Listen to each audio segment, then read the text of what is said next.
In the late 60s and early 70s, the Zodiac terrified Northern California.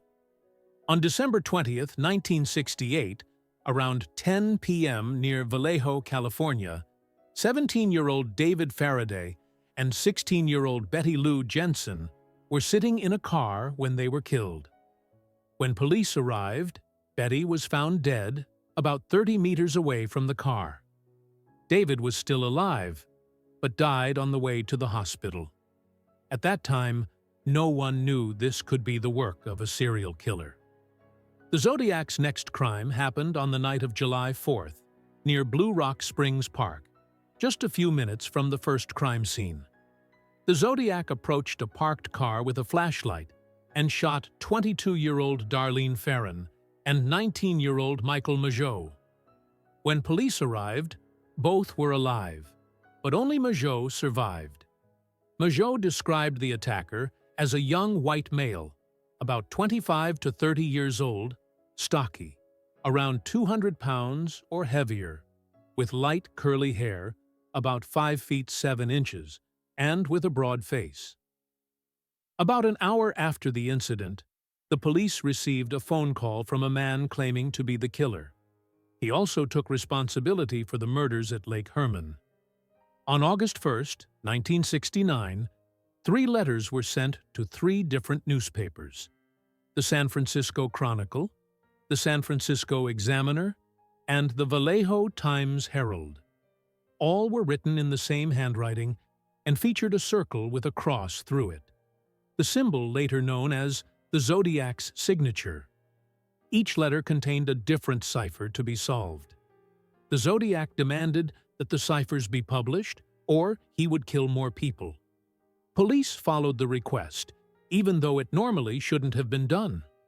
According to the Zodiac, these ciphers would reveal his identity if solved. On August 4th, a new letter arrived, beginning with the signature Zodiac. This was the first time the killer identified himself with that name.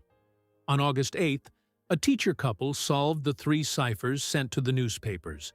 They solved them faster than experts, but there was no evidence that they were the Zodiac. The decrypted message said, "I like killing people because it is so much fun. It is more fun than killing wild animals in the forest, because man is the most dangerous animal of all. Killing gives me the most thrilling experience. It is even better than getting your rocks off with a girl. The best part is that when I die, I will be reborn in paradise, and all the people I have killed will become my slaves. I will not give you my name, because you will try to slow me down or stop my collecting of slaves for my afterlife." 1 month later, on September 27, 1969, in Napa, California, 22-year-old Cecilia Shepard and 20-year-old Brian Hartnell were attacked by the Zodiac. Here is what happened. Cecilia saw a man hiding behind a tree. After a while, the man emerged. He wore an executioner-style hood with the Zodiac symbol on his chest. He carried a gun and a long knife. He told Brian to tie up Cecilia. After Brian followed the instruction, the Zodiac tied them both up and stabbed them repeatedly in the back. Cecilia died at the hospital. Brian survived 6 stab wounds. According to Brian, the attacker was about 6 feet tall, 220 to 260 pounds, heavily built, with brown eyes visible through the mask.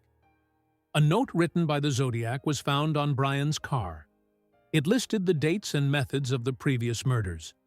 On October 11, 1969, just before 10 p.m., in San Francisco, at the intersection of Washington and Cherry Streets, taxi driver Paul Stein was shot in the head. A young girl who heard the gunshot called the police immediately. She described the killer as a white male, 25 to 30 years old, stocky, 5 feet 8 inches, with reddish hair and thick glasses. However, the dispatcher mistakenly reported the suspect as a black male. Because of this, 2 officers, Dan Fook and Eric Zelms, walked right past a white man who matched the original description perfectly, but didn't stop him. The Zodiac later wrote in a letter that he came face to face with these officers and that they let him escape. Police later created composite sketches based on eyewitness descriptions. They produced two drawings that looked very similar.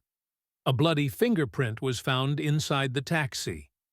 But the Zodiac had said before that he planted fake clues. 2 days after the murder, a new letter arrived at the San Francisco Chronicle. Inside was a piece of Paul Stine's bloody shirt. The Zodiac was proving he committed the crime. But the most terrifying part of the letter was his mention of kidnapping school buses and targeting children. Later, he even sent diagrams showing how bombs could be placed on school buses. Because of this, a special communication system was created specifically for dealing with the Zodiac. On April 20th, 1970, another letter arrived at the Chronicle. In this letter, the Zodiac gave his name in cipher form. This was huge. But until 1971, the letters weren't particularly significant, and in 1971, they suddenly stopped completely. In his last letter in 1974, he claimed he had killed 37 people and wrote about how funny he found the 1973 film The Exorcist. After that, there was no trace of the Zodiac again. In 2002, police were able to extract a small DNA profile from one of the letters, but it was not enough to identify the killer. It did help rule out several suspects. Gary Stewart believed his father was the Zodiac. He wrote a book titled The Most Dangerous Animal of All, presenting evidence against his father. He claimed his father resembled the composite sketch, that his name matched the cipher, and that the handwriting on his marriage license matched one of the Zodiac letters. But most of these claims turned out to be false. The handwriting belonged to a nun. His father did not match the physical descriptions, and DNA tests provided no connection. Arthur Lee Allen. Arthur Lee Allen was one of the most serious suspects. He said he was diving at the lake on the day of one of the Zodiac attacks, and when he came home, he had blood on him and a bloody knife in his car. His friend Don said Allen referred to himself as Zodiac before the nickname was public and talked about hunting people. Allen liked the book the Zodiac referenced and wore a watch with the Zodiac symbol. During a search, police found frozen animal bodies in his home. He served 3 years in prison for offenses involving children, and during this time, the Zodiac letters completely stopped. Allen was released in 1974, and a new Zodiac letter appeared the same year. However, DNA, fingerprints, and handwriting samples did not match him. Another suspect was Lawrence Kane. He suffered brain damage after a 1962 car accident and became aggressive afterward. He lived very close to Paul Stine's murder scene. The phone booth used by the Zodiac for one of his calls was right next to the police station, and close to where Kane stayed. A woman who saw the killer and the composite sketches both said Kane resembled the Zodiac.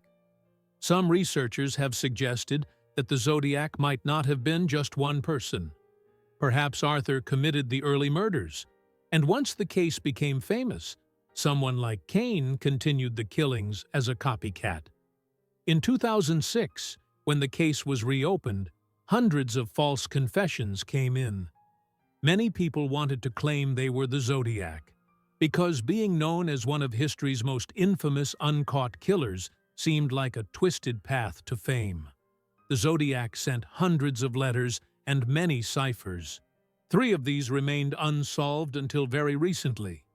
And finally, one of them was solved last month.